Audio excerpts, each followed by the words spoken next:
اس میں سعودیہ کے علماء کے دستخط تھے کہ علماء دیوبند کے عقائد غلط ہیں. پھر یہاں جامعہ فاروقیہ کے ایک عالم نے اس کا جواب لکھا.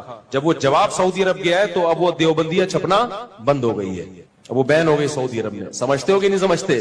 تو پروپیگنڈا پہلے بھی ہوا تھا اور عرب علماء کے سامنے بہت پروپیگنڈا ہوتا ہے. یہ جو تبلیغی جماعت میں نکلنے کو ناجائز قرار دیا تھا, شیخ صالح المنجد تھے غالباً, بہت بڑے سعودی عرب کے عالم ہیں. انہوں نے فتویٰ دیا کہ سعودی عرب تبلیغی جماعت میں نکلنا حرام ہے. میں نے ان کا فتویٰ پڑھا, اس میں انہوں نے وجہ لکھی کہ یہ لوگ قبر پرست ہیں.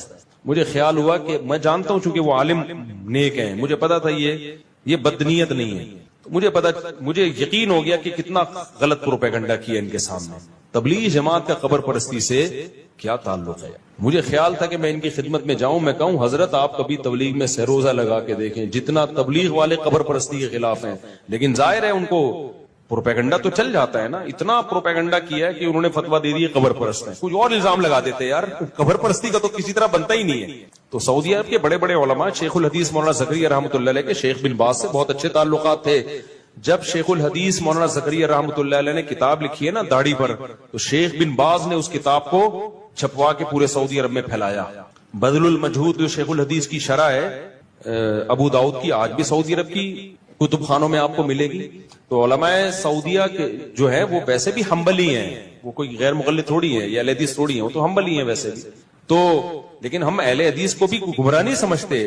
اس کی میں کئی بار ڈیٹیل بتا چکا ہوں کہ اہل حدیث کے بارے میں ہمارا موقف کیا ہے. لیکن اتنی بات ضرور ہے کہ علماء دیوبند کے خلاف پروپیگنڈا بہت ہوا ہے, کیونکہ جو کام کر رہا ہوتا ہے نا, قادیانیت کے خلاف کام ہم نے کیا, یہاں پہ پرویزی فرقے کے خلاف کام ہم نے کیا, دفاع صحابہ میں ہم نے کام کیا, سارے میدانوں میں کام. آپ کو سب سے زیادہ, میں دوسروں کی نفی نہیں کر رہا, لیکن ہر میدان میں آپ کو صف اول میں کون ملے گا؟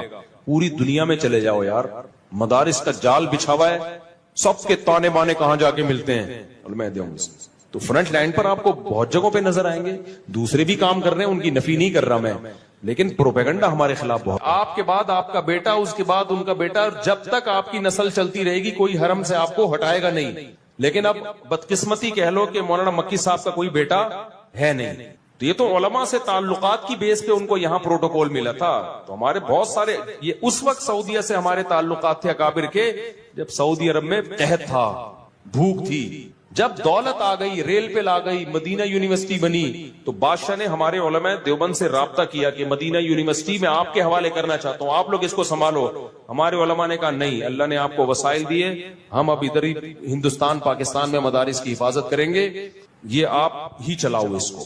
تو اس کے بعد پھر کیا ہوا, جب علماء دیوبند کا انفلوئنس ختم ہوا تو پھر دوسرے لوگوں کا انفلوئنس اس میں بڑھ گیا.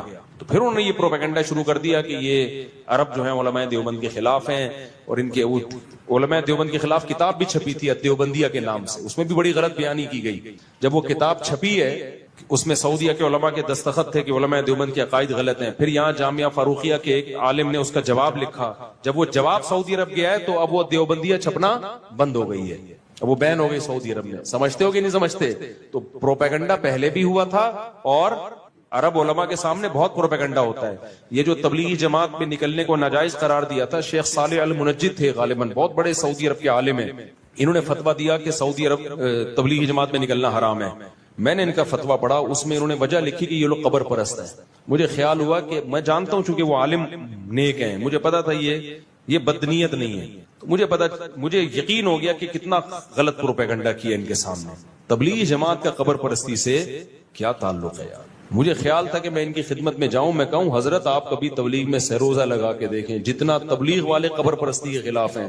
لیکن ظاہر ہے ان کو پروپیگنڈا تو چل جاتا ہے نا. اتنا پروپیگنڈا کیا ہے کہ انہوں نے فتویٰ دے دی قبر پرست ہیں. کچھ اور الزام لگا دیتے یار, قبر پرستی کا تو کسی طرح بنتا ہی نہیں ہے. تو سعودی عرب کے بڑے بڑے علماء, شیخ الحدیث مولانا زکریا رحمۃ اللہ علیہ کے شیخ بن باز سے بہت اچھے تعلقات تھے.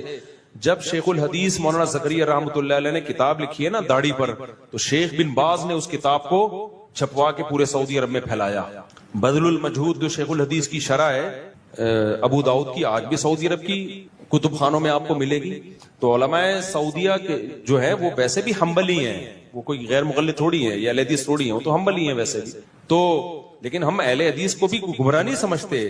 اس کی میں کئی بار ڈیٹیل بتا چکا ہوں کہ اہل حدیث کے بارے میں ہمارا موقف کیا ہے. لیکن اتنی بات ضرور ہے کہ علماء دیوبند کے خلاف پروپیگنڈا بہت ہوا ہے. کیونکہ جو کام کر رہا ہوتا ہے نا قادیانیت کے خلاف کام ہم نے کیا، یہاں پہ پرویزی فرقے کے خلاف کام ہم نے کیا، دفاع صحابہ میں ہم نے کام کیا، سارے میدانوں میں کام آپ کو سب سے زیادہ، میں دوسروں کی نفی نہیں کر رہا، لیکن ہر میدان میں آپ کو صف اول میں کون ملے گا؟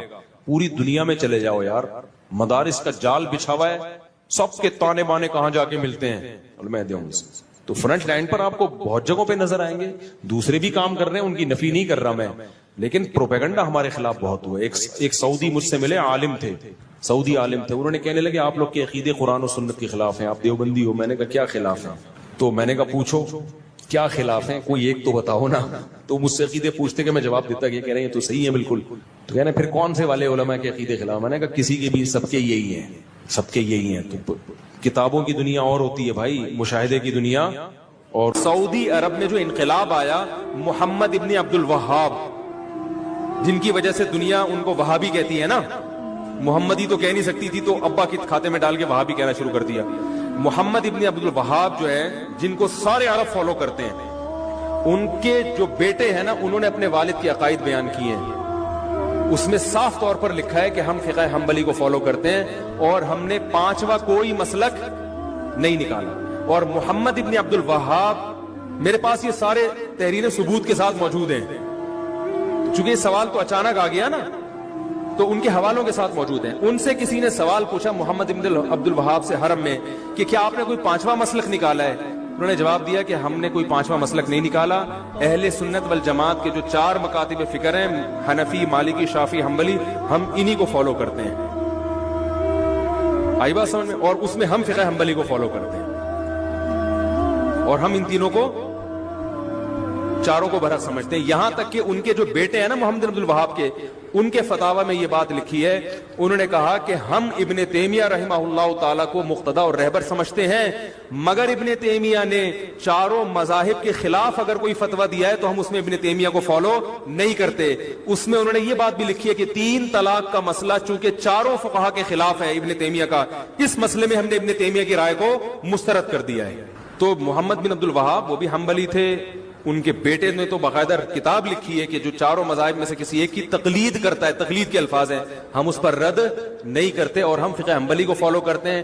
ابن تیمیہ رحمہ اللہ کو عرب لوگ بہت زیادہ مانتے ہیں، تو انہوں نے کہا ہم ابن تیمیہ کے فالوورز ہیں، لیکن ابن تیمیہ رحمہ اللہ نے چاروں فقہ کے خلاف اگر کوئی بات کی ہے تو ہم اس میں ابن تیمیہ کے قول کو رد کر دیتے ہیں۔ انہوں نے 3 طلاق کی مثال بھی دی ہے۔ انہوں نے، سمجھ رہے ہیں کہ نہیں سمجھ رہے؟ یہ آسٹریلیا سے ہمارے ایک دوست کا فون آیا کہ یہاں آسٹریلیا کے بعض مسلمان حکومت کے قانون کو فالو نہیں کر رہے ہیں، مسجدوں کو میں رش لگا رہے ہیں اور کراؤڈ جو ہے نا کر رہے ہیں، اور وہ کہہ رہے ہیں ہم نہیں مانتے گورنمنٹ کی بات۔ وہ اتنے پریشان تھے، وہ جنہوں نے مجھے فون کیا، وہ کہہ رہے ہیں یار گورنمنٹ سے کوئی ہمیں امید نہیں ہے، ایسا نہ ہو کہ جب وائرس کی وبا ختم ہو تو یہ حکومت یہاں مسلمانوں کے ہر قسم کے اجتماعات پر پابندی لگا دے، مسجدوں کو ہمیشہ کے لیے نہ بند کر دے کہ یار یہ لوگ جو ہے نا ہمارے جو ہے نا قانون کی کو فالو نہیں کرتے اور قانون شکنی کرتے ہیں۔ مجھے انہوں نے کہا مفتی صاحب اللہ کا واسطہ، اللہ تعالیٰ حضرت مولانا مکی صاحب کو جزائے خیر عطا فرمائے، انہوں نے حرم سے ایک آڈیو ریکارڈ کر کے ہندوستان کے علماء کے پاس بھیجی کہ بھئی دیکھیں آپ لوگ حکومت کے قانون کو فالو کریں، اور الحمدللہ کر رہے ہیں وہ۔ اگر آپ نے فالو نہیں کیا تو یہ گورنمنٹ کو ایک موقع مل جائے گا کل مسلمانوں کے خلاف پروپیگنڈا کرنے کا، ہندوؤں کو موقع مل جائے گا مسلمانوں کے خلاف پروپیگنڈا کرنے کا۔ مسجد اگر ابھی عارضی طور پر بند ہو رہی ہے، کل کھل جائے گی، لیکن اگر آپ نے آج حکومت کے قانون کو فالو نہیں کیا تو یہ جو اسلام دشمن قوتیں ہیں ان کو ایک بہت زبردست موقع ملے گا۔ یہ تو دیندار لوگوں کی بات میں جو رائے کو پہاڑ بنا کے پیش کرتے ہیں۔ آپ دیکھیں تبلیغی جماعت میں چند لوگوں کو وائرس ہوا ہے، لیکن میڈیا نے کتنا بدنام کیا تبلیغی جماعت کو۔ ان کو تو موقع چاہیے، تو آپ کیوں ان کو موقع فراہم کر رہے ہیں؟ حضرت مولانا مکی صاحب نے ایک آڈیو بھیجی اور الحمدللہ وہاں کے لوگ پہلے بھی صحیح حکومت کے قانون کو فالو کر رہے ہیں، تو اس سے اور تقویت ملی۔ تو یہ سمجھدار علماء کی نشانی ہوتی ہے کہ وہ گراؤنڈ ریئلٹی کو دیکھ کر آپ کو بتاتے ہیں کہ کیا جذبات سے کام نہیں ہوتا۔ یہ جو میں حروف مقطعات کی بات کر رہا تھا، الف لام میم، الف لام میم صاد، تو اس میں ایک حکمت علماء یہ بیان کرتے ہیں کہ ایک حکمت یہ ہے کہ ہماری سمجھ میں یہ آ جائے کہ جتنا اللہ نے بتا دیا اتنا ہمیں معلوم ہے، بہت سی چیزیں ہمیں معلوم نہیں ہے۔ نمبر 2، اللہ یہ بھی دیکھنا چاہتا ہے کہ کون ایسا ہے کہ جس چیز کی تحقیق سے اللہ نے منع کر دیا وہ رک بھی جائے گا، کیونکہ بہت ساری چیزیں ایسی ہیں کہ ان کی تحقیق کے ہم اہل ہی نہیں ہیں، ہمارے اندر وہ صلاحیت ہی نہیں ہے۔ کیونکہ ہمارے پاس وہ آلات اور ذرائع ہے ہی نہیں کہ ہم وہاں تک پہنچ سکیں. جیسے روح, اب جو لبرل لوگ ہیں نا وہ روح کا انکار کرتے ہیں کہ روح کیا ہوتی ہے, کہتے ہیں روح کیا ہے, یہ تو کوئی لیبارٹری میں روح نام کی کوئی چیز تو ہے ہی نہیں. تو یہ کنفیوژن لوگوں کو شروع سے ہے. تمام